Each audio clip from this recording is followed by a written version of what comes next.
this old legend out here. Now, this is not a test per se. I said I wasn't going to do any more elevated tests above the ground unless they did an update on this machine. And I'm not telling people out there how to hunt with their legends. You hunt with your legends the way you want to, okay?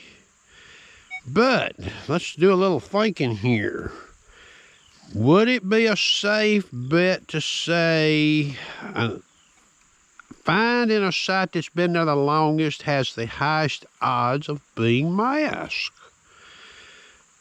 Meaning, year after year, the lawnmowers are in a park, for example. People are chewing bubble gum, chewing gum, smoking cigarettes, throwing stuff. So, the longer a find is in a site, this could go for an old house site too. The longer that it's in the ground, the odds of it getting masked, when you cumulatively add up all the years, goes up, correct?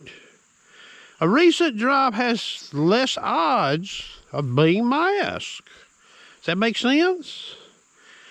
Now, I was in a site with this machine with a 6-inch coil yesterday, and I actually found a wheat head penny. And believe it or not, I couldn't tell you how many wheat heads are left in this little park. It's got, the sink rate is very low because it's creek bed-like, okay? There's not a lot of 3D masking that can take place because the coins can't get that deep. But that's what happened, okay? I found a wheat head penny in that park. That's a good find in that park.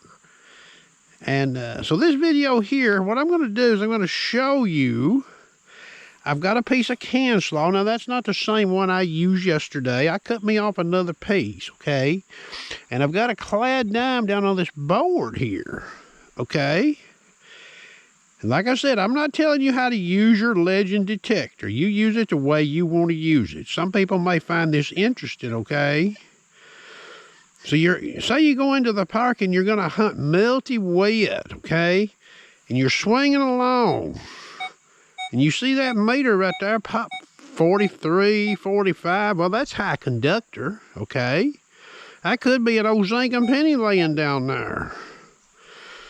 But what if you toggle over here to melty part 1 and you sweep over that? Uh-oh, see that meter? That would suggest masking, okay? Now, if it's a park that's being hunted by different people, you know, and there's people that selectively dig, and there's people that they'll dig every signal. We know that, okay? But wonder if we go over here and look at this same target in 15 kilohertz. Now, I chose 15 kilohertz because a lot of your AT Pros, a lot of your popular detectors run around 14 and 15 kilohertz. Okay, well, I'm going to sweep this setup in 15 kilohertz.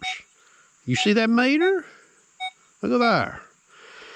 So a person running 15 kilohertz on this machine, and I suspect an AT Pro F75, well, they may sweep over that right there and get a non-Cohen ID, reading too low to be a high conductive Cohen. Okay, and you've already looked at it in the multi-wet program here, and you're like, that's a high conductor down there. So you could actually say it's mask. And when you go over here to Park Multi 1 and you see that reading right there in that meter, okay, you already know there's masking going on, and there's high chance it's probably been swung over. You may have swung over it with a different model detector earlier in your detecting career, and you didn't dig it. So from an odds perspective, the longer a find lays in a side, the higher chance of it being masked. So you might use this strategy and selectively dig, and you may either A, dig some of the older coins in a side, or B, dig some coins that other people have left, okay? Because their detector didn't give them the information, okay? Now remember, and I'm not picking on anybody here. You all see, a lot of people know I have a lot of expensive detectors. It's just like automobile. I don't have the most expensive cars, ladies and gentlemen, okay? There's not a Cadillac STS or a Lamborghini sitting in my driveway. But generally, more people are using the cheaper model detectors. That's just the way it goes. That's life, okay? So you figure that into your equation when you're out there hunting, you know, if you're using this machine right here. See, this machine right here is giving me information I can't get on an AT Pro. And I'm not knocking the AT Pro. That's the way it is. This machine is giving me information I can't get on a F75. I can't get it on a T2. Okay?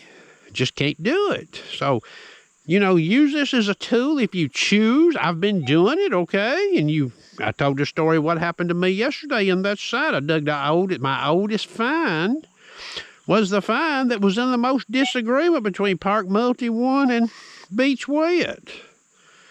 All right, I hope you enjoyed the video.